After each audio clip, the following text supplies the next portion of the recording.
नमस्कार। आज हम भारत के इतिहास की एक बहुत ही अहम घटना 1857 के विद्रोह यानी रिवॉल्ट ऑफ 1857 पर थोड़ी गहरी चर्चा करेंगे। बिल्कुल। हमारे पास जानकारी के कई सोर्सेज हैं, हिस्टोरिकल नैरेटिव्स हैं, आई विटनेस अकाउंट्स भी हैं और हाँ, रेबल प्रोक्लेमेशंस और अंग्रेजों की बनाई तस्वीरें, मतलब ब्रिटिश विजुअल रिप्रेजेंटेशंस भी। सही।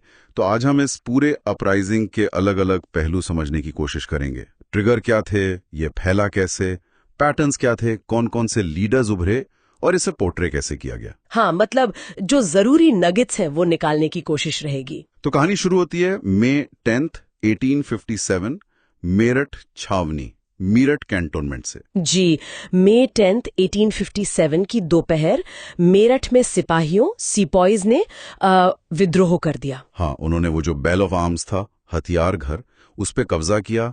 अंग्रेज अफसरों पर हमला, उनके बंगले जला दिए गए और सरकारी इमारतें भी, record office, jail, court, post office, treasury यानी खजाना, सब निशाने पर था। अच्छा, और टेलीग्राफ लाइन भी काट दी दिल्ली जाने वाली। हाँ, और फिर सिपाहियों का एक ग्रुप दिल्ली की तरफ निकल पड़ा। अंग्रेजों के लिए वो फिरंगी शब्द इस्तेमाल कर रहे थे। फिर वो दिल्ली पहुंचे। अगले दिन मई 11, 1857 सिपाही लाल किले, रेड फोर्ट पहुंचे।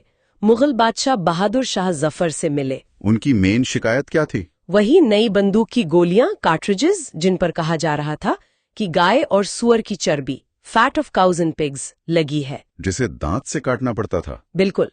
तो हिंदू और मुसलमान दोनों सिपाहियों को लगा कि उनका धर्म, फेथ भ्रष्ट हो रहा है। बहादुर शाह का क्या रिएक्शन था? वो पहले तो हिचकिचाए, लेकिन सिपाहियों का दबाव था तो उन्हें अपना आशीर्वाद, ब्लेसिंग्स देना पड़ा। इससे विद्रोह को एक लेजिटिमेसी मिल गई। हाँ, एक तरह की वैधता मिली और दिल्ली पर विद्रोहियों का कब्जा हो गया। दिल्ली की खबर फैली और फिर तो जैसे एक लहर चल पड़ी। गंगा घाटी, गंजेटिक वैली और दिल्ली के पश्चिम में एक के बाद एक छावनी में विद्रोह होने लगा। और इसका पैटर्न भी कुछ एक जैसा था, है ना? हाँ, बिल्कुल। ज्यादातर जगहों पर एक जैसा तरीका, सिमिलर पैटर्न दिखा। कोई सिग्नल मिलता, जैसे शाम की तोप या ब्यूगल बजना, और फिर कार्रवाई शुरू। जी, पहले बेल ऑफ आर्म्स और ट्रेजरी पर कब्जा, फिर सरकारी इमारतों पर हमला, सारे रिकॉर्ड्स चलाना, अंग्रेजों, फिरंगियों से जुड़ी हर चीज, हर व्यक्ति निशाना बनता। और वो घोषणाएं, प्रोक्लेमेशंस? हाँ, हिंदी, उर्दू, फारसी में घोषणाएं लगाई जाती, जिनमें हिंदू मुसलमानों से एकजुट होने को कहा जाता। ये तो सिपाहियों की बात हुई। आम लोग कब शामिल हुए? जब विद्रोह फैला, खासकर लखनऊ, कानपुर, बरेली जैसे बड़े शहरों में, तो आम लोग भी जुड़े। साहूकारों, मनी लेंडर्स और अमीरों, रिच पर भी हमले हुए। क्यों? उन्हें अंग्रेजों का साथी माना जाता था। हाँ, बिल्कुल। उन्हें अंग्रेजों का सहयोगी समझा जाता था। तो ये सिपाही विद्रोह जल्द ही एक पॉपुलर रिबेलियन, एक जन विद्रोह बन गया। इसमें प्लानिंग वगैरह भी थी क्या, या सब अचानक हुआ? देखिए, प्लानिंग और कोऑर्डिनेशन के संकेत तो मिलते हैं। जैसे 7th अवध कैवलरी ने 48th नेटिव इन्फेंट्री को खत लिखा। अच्छा। या फिर सिपाहियों या उनके दूतों, एमिसरीज का एक स्टेशन से दूसरे स्टेशन जाना। एक सिस्टेन और तहसीलदार की बातचीत का भी जिक्र है द वर्क के बारे में। और कानपुर की पंचायतें? हाँ, कानपुर में सिपाहियों की लाइंस में रात को पंचायतें होती थीं। ये कलेक्टिव डिसीजन मेकिंग, मतलब मिलकर फैसले लेने का संकेत है। लगता है सिपाही सिर्फ हुक्म मानने वाले नहीं थे, वे अपने विद्रोह के निर्माता थे, makers of their own rebellion. दिलचस्प है। अच्छा, लीडर्स कौन थे इस विद्रोह के? कई तरह के नेता थे। एक तो थे ट्रेडिशनल लीडर्स, जिन्हें अक्सर दबाव में आगे आना पड़ा। जैसे दिल्ली में बहादुर शाह, कानपुर में नाना साहब, जो पेशवा बाजीराव II के उत्तराधिकारी थे, झांसी में रानी लक्ष्मीबाई, और बिहार के आरा में स्थानीय जमींदार कुंवर सिंह थे। अवध में नवाब वाजिद अली शाह के बेटे बिरजिस कद्र। लेकिन क्या सिर्फ यही पुराने शासक या जमींदार ही नेता थे? नहीं, नॉन ट्रेडिशनल लीडर्स भी उभरे। जैसे मेरठ में एक फकीर का जिक्र आता है जो हाथी पर सवार होकर घूमता था। अच्छा। अवध में मौलवी अहमदुल्ला शाह थे, जिन्हें डंका शाह कहते थे।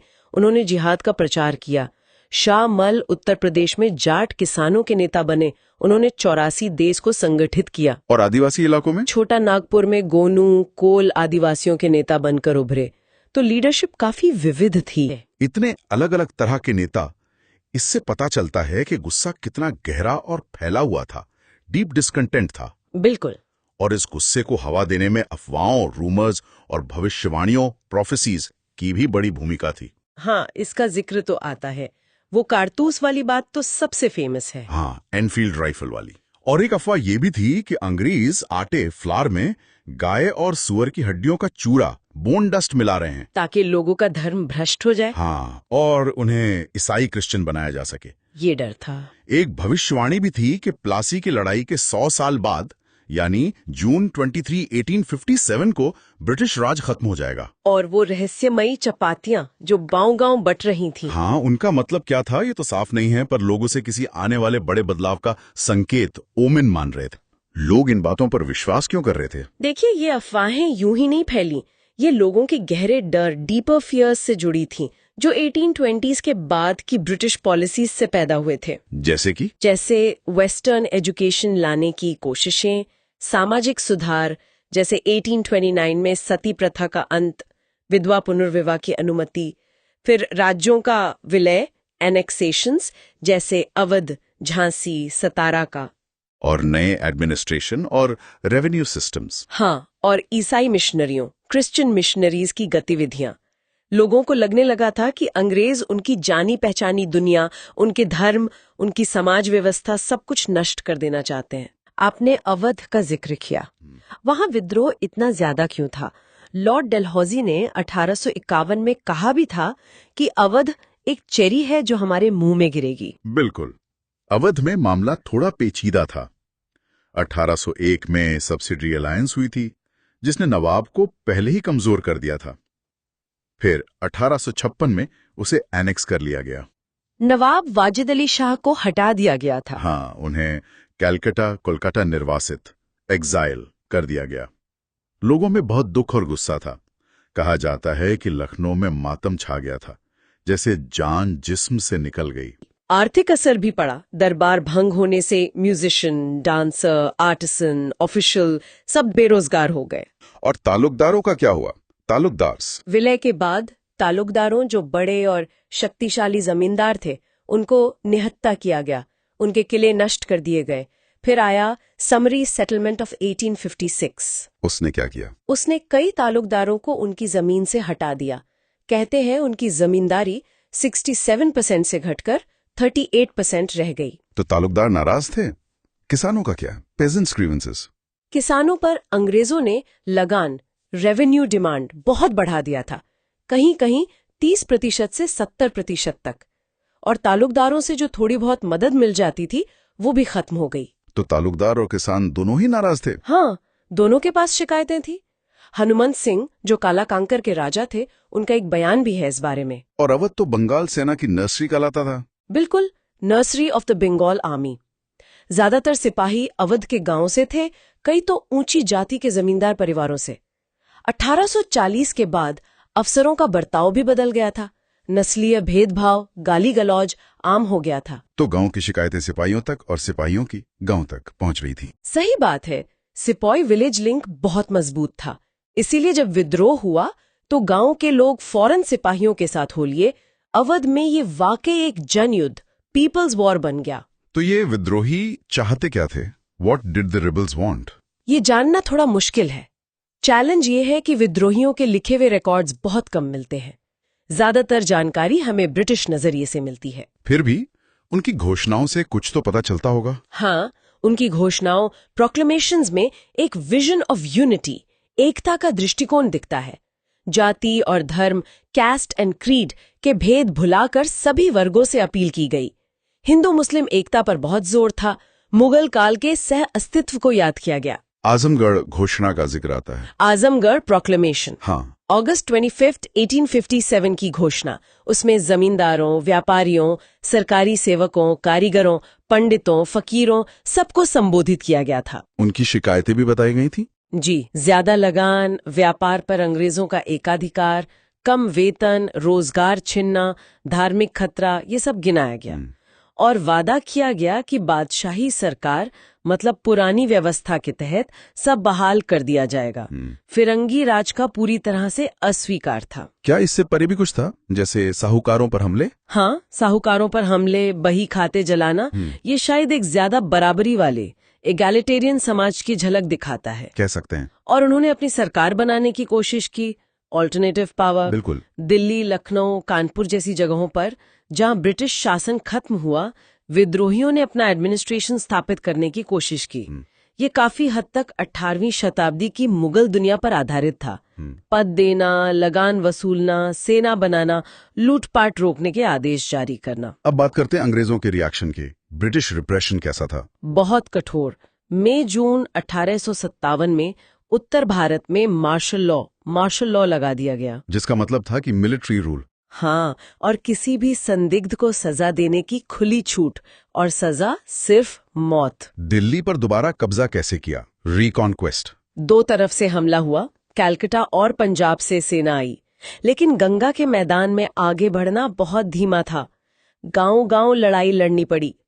उन्हें एहसास हो गया था कि ये सिर्फ सिपाहियों का विद्रोह नहीं, जन विद्रोह है, खासकर अवध में। उन्होंने सिर्फ मिलिट्री ताकत इस्तेमाल की? नहीं, राजनीतिक चालें भी चलीं। जो जमींदार वफादार रहे, उन्हें इनाम देने का वादा किया गया। और वो तस्वीरें, ब्रिटिश इमेजेस, विजुअल प्रोपेगेंडा। हाँ, वो भी दमन का एक हिस्सा थीं। कुछ तस्वीरों में अंग्रेजों को उद्धार करता, सेवियर्स दिखाया गया, जैसे थॉमस जोन्स बारकर की पेंटिंग रिलीफ ऑफ लखनऊ। उसमें ब्रिटिश हीरो कैम्बेल आउट्रम हैवेलॉक का जश्न है। और कुछ में अंग्रेज औरतों को दिखाया गया। जी, जोसेफ नोल पैटिंग की इन मेमोरियम। उसमें अंग्रेज औरतें और बच्चे एकदम लाचार दिखाए गए हैं, जैसे वो विद्रोहियों के रहमो करम पर हैं। इससे विद्रोहियों की क्रूरता का संकेत देना था। मिस व्हीलर की कहानी भी है, जो वीरता से अपना बचाव करती दिखाई गई हैं। विद्रोहियों को राक्षस जैसा दिखाया गया। हाँ, फिर बदला लेने वाली तस्वीरें भी थीं। वेंजेंस जस्टिस नाम का पंच कार्टून है, जिसमें एक आक्रामक महिला सिपाहियों को कुचल रही है। ये British lion's vengeance on the Bengal tiger वाला कार्टून। आतंक का प्रदर्शन भी था, परफॉर्मेंस ऑफ टेरर। बिल्कुल। विद्रोहियों को तोप से उड़ाने या फांसी देने की तस्वीरें छापी गई इलस्ट्रेटेड लंदन न्यूज में। ये डर पैदा करने के लिए था। दया की कोई गुंजाइश नहीं थी। No time for clemency. नहीं, बल्कि गवर्नर जनरल कैनिंग का मजाक उड़ाया गया कि वो नरम है। पंच मैगजीन ने द क्लेमेंसी ऑफ कैनिंग नाम का कार्टून छापा था। बाद में नेशनलिस्ट मेमोरी में इसे कैसे याद किया गया? 20वीं सदी में जब इंडियन नेशनल मूवमेंट तेज हुआ, तो 1857 को रीइंटरप्रेट किया गया। इसे प्रथम स्वतंत्रता संग्राम, फर्स्ट वॉर ऑफ इंडिपेंडेंस के रूप में देखा जाने लगा। और इसके नेताओं को हीरो बनाया गया। हाँ, हीरोइक फिगर्स उभारे गए। रानी लक्ष्मीबाई एक राष्ट्रीय प्रतीक, नेशनल आइकॉन बन गई। उनकी छवि एक मर्दाना योद्धा की बनी। सुभद्रा कुमारी चौहान की वो कविता, खूब लड़ी मर्दानी, वो तो झांसी वाली रानी थी। बिल्कुल। कला और साहित्य ने इस घटना की मेमोरी को गढ़ने में बहुत बड़ा रोल निभाया। तो आप देखिए, ब्रिटिश तस्वीरें जहां दमन को जायज ठहरा रही थीं, वहीं राष्ट्रवादी तस्वीरें राष्ट्रीय पहचान बना रही थीं। इतिहास कैसे कहा जाता है, नैरेटिव कैसे बनता है, ये बहुत मायने रखता है। तो संक्षेप में कहें, हमने देखा कि कैसे सिपाहियों का एक विद्रोह, सिपॉय म्यूटिनी, एक व्यापक जन विद्रोह, पॉपुलर रिबेलियन में बदल गया, जिसके पीछे कई जटिल कारण थे, कारतूस, नीतियां, अफवाहें और अलग अलग तरह का नेतृत्व। हाँ, और ये भी देखा कि एक ही घटना को कितने अलग अलग नजरियों से देखा और समझा गया। अंग्रेजों के लिए ये विद्रोह या म्यूटिनी था, तो राष्ट्रवादियों के लिए पहला स्वतंत्रता संग्राम या फर्स्ट वॉर ऑफ इंडिपेंडेंस। इतिहास कैसे लिखा जाता है, कौन लिखता है, इससे बहुत फर्क पड़ता है। बिल्कुल। और ये सोचने वाली बात है कि अतीत की ये लगातार बदलती परिभाषाएं, ये कॉम्पीटिंग इंटरप्रिटेशंस समाज को आज भी कैसे प्रभावित करती हैं, और आज हम पीछे देखते हुए इन अलग अलग व्याख्याओं को कैसे समझें, खासकर जब 1857 जैसी घटनाएं आज भी इतनी शक्तिशाली रूप से गूंजती हैं।